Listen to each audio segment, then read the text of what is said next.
Hammaga salom hurmatli tomoshabinlar, Suna Studios kanaliga xush kelibsiz. Demak, bu videoda o'sha mashhur Marvelning Thunderbolts nomli kinofilmi haqida video tahlil qilamiz. Demak, tayyor bo'lsangiz filmning yaxshi va yomon taraflarini sizlarga aytib beraman. Va albatta titrlarda keyingi sahna haqida biroz gaplashamiz. Demak, qulayroq joylashib oling degan holda, men esa videoni boshlayman. Hurmatli tomoshabinlar, Thunderbolts kinofilmi allaqachon kinoteatrlarda premyera qilinishni boshladi va bu kinofilmni menimcha ko'pchilik ko'rib bo'lgan bo'lsa kerak. Ko'rmaganlar diqqatiga yetadigan bo'lsam, Suna Studios Telegram kanaliga kirib, o'zbek tilida bepul ko'rishingiz mumkin. Kanal silkasi kommentariyada qoldiriladi yoki bu yerda QR kod chiqib keladi. QR kodni skaner qilgan holda to'g'ridan-to'g'ri kanalimizga o'tib ko'rishingiz mumkin. Filmga bo'lgan bahoyim 10 dan 7 ballga arziydi. Video tahlil nega kech chiqdi desangiz, albatta men hozir ayni paytda O'zbekistonim nomli klip ustida ishlamoqdaman va ish jarayoni hali ham davom etmoqda. Bu klip may oyining eng zo'r premyerasi bo'lishi kutilmoqda. Nafaqat may oyi, balki butun boshli kliplarim orasida eng zo'ri bo'lishi mumkin. Premyera sanasi 25-mayga rejalashtirilgan. Premyera vaqti esa tez kunlarda Telegram kanalida e'lon qilinadi. Ana endi Thunderbolts kinofilmini spoilerlarini e'lon qilaman. Film nega omadli chiqdi? Musiqa kreativ usulda qiziqarli chiqqan. Film g'oyasi ham yaxshi. Ya'ni barcha anti-qahramonlar birlashib yangi qasoskorlarga aylanadi. Bu esa ajoyib va qiziqarli. Film grafikasi yaxshi. Ayniqsa Sentry personaji juda kuchli qilib ko'rsatildi. Bu esa eng qiziqarli tomoni. Uni ichidagi sirli qora soya, ya'ni uning ismi Void bo'lib, u bir zumda insonlarni soyaga aylantira oladi va u filmda butun Nyu-York shahrini qorong'u zulmatda qoldirdi. Men soyaga aylangan insonlar halok bo'ldi deb o'ylagandim, ammo ular o'zining eng yomon xotiralari ichiga tushib qolar ekan. Bu esa tomoshabinlar uchun yanada kutilmagan va qiziqarli voqea degan. Filmning yaxshi tarafi bo'lganidek, albatta kamchiligi ham bo'ladi va bu kamchilikni sizlarga aytib beraman. Esingizda bo'lsa, Qora beva filmida Taskmaster personaji kuchli, chidamli qilib ko'rsatilgan edi. Ammo u shunchaki oson o'lim topishi filmda sezilarli darajada xatoga sabab bo'ldi deb o'ylayman. Uni ssenaristlar shunchaki jiddiy sababsiz o'ldirib yuborishi bilinib qolgan va bu filmning xatosiga aylangan. Agar gapimga qo'shilsangiz, kommentariyalarda o'z fikringizni yozib qoldiring. Filmning navbatdagi xatosi Sentry personaji juda kuchli edi, lekin bu kuchli qobiliyat shunchaki Valentina tajribalari orqali osongina yaratilishi juda g'alati.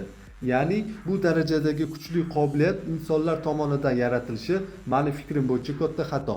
Sabab, xo'p, bu qobiliyat oson yaratilgan bo'lsa, nega shu vaqtgacha Valentina shunaqa qobiliyatli insonlarni ko'paytirib, harbiy qo'shin qilmadi?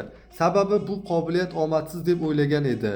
Ammo tajriba quyonchasi bo'lib, tajribadan tirik chiqdi va hayotga qaytdi. Hatto Valentinani o'zi ham hayron qoldi. Lekin baribir bu fikr noto'g'ri. Meni fikrimcha bu qobiliyat koinotdan kelishi kerak edi. Masalan, Yerga asteroid tushadi. Olimlar uni o'rganib sirli suyuqlikni topishadi. Bu suyuqlikni ular yillar davomida o'rganadi. Oxir-oqibat bu suyuqlik Valentina qo'liga tushadi. U bu suyuqlikdan Yerdagi eng kuchli professor olimlarni topib, ularni yollab, noyob qobiliyatli inson yaratishni va uni boshqarishni xohlaydi. Mana shu g'oya haqiqatga yaqin. Ular nima qilishdi? Shunchaki tajribalar orqali ular bir insonga o'zlari yaratgan suyuqlikni qilishadi va u tasodifan omadli chiqadi. G'oya juda sodda va oddiy.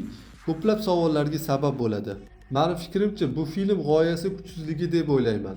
Ammo film ko'plab tomoshabinlar tomonidan yaxshi baholandi. Tomato servisida 88 ga 94% ma'qullandi. Hatto IMDb servisida 62,000 insonlar bahosiga ko'ra 10 dan 7,7 ball oldi. Film 2025-yilning 2-mayida premyera qilindi. Filmning budjeti $180 million mablag' ajratilgan edi. Bu o'zbek so'mida bilasizmi qancha bo'lardi? 2 trillion 317 milliard 500 million so'm degani. Tasavvur qilyapsizmi?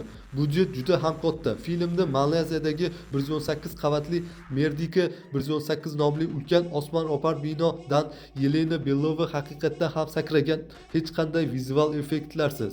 Film tabiiy suratga olingan. Musiqa guruhi Sonlux, rejissor Jake Schneider, ssenariy muallifi Erik Pearson va Jon Nahkalo, hikoya muallifi Erik Pearson.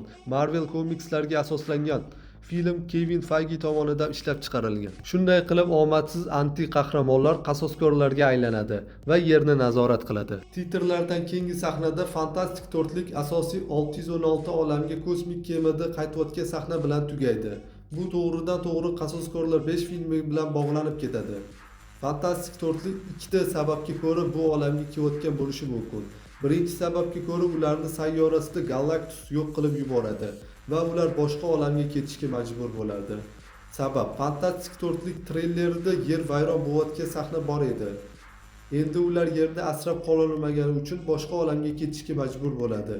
Agar treylerni o'zbek tilida ko'rishni xohlasangiz, kanalimga kirib topishingiz mumkin. Ikkinchi sababga ko'ra, Suyushto'ri farzandlik bo'lganda ularning bolasi juda kuchli va Galactus uchun kerakli shaxs bo'ladi. Ammo ular bolasini bermaydi. Galactus ularni yo'q qilib, bolasini olib qo'ymoqchi bo'lganda, Fantastik to'rtlik unga kuchi yetmasligini bilib, qochib ketishadi. Bu faraz juda ham g'alati, lekin ko'pchilik tomonidan ma'qullanmoqda. O'zingiz nima deb o'ylaysiz? Fantastik to'rtlik nima uchun o'z olamini tashlab boshqa olamga, ya'ni asosiy 616 olamga ketib qoladi? Fikrlaringizni kommentariyalarda yozib qoldiring. Sunat Studios kanalining muxlislari diqqatiga, kunlik yangiliklarni, qiziqarli ma'lumotlarni va albatta kanalning kelajakdagi rejalarini bilishni yoki ko'rishni xohlagan muxlislarimiz uchun albatta bu yoqda QR kod chiqib keladi. Skaner qilgan holda to'g'ridan to'g'ri kanalimizga o'tib obuna bo'lib qo'yishingiz mumkin. Agar obuna bo'lishni bilmayotgan bo'lsangiz, kommentariyada silka qoldirganman, kirib to'g'ridan to'g'ri kanalimizga o'tib obuna bo'lib qo'yishingiz mumkin. Kunlik yangiliklar, qiziqarli ma'lumotlar va albatta suratga olish jarayonlari barchasi aynan shu kanalda. Xullas bu kanalda zerikmaysiz. Hozircha yetkazmoqchi bo'lgan ma'lumotlarim shulardan iborat edi. Keyingi videolarda ko'rishguncha xayr, salomat bo'ling.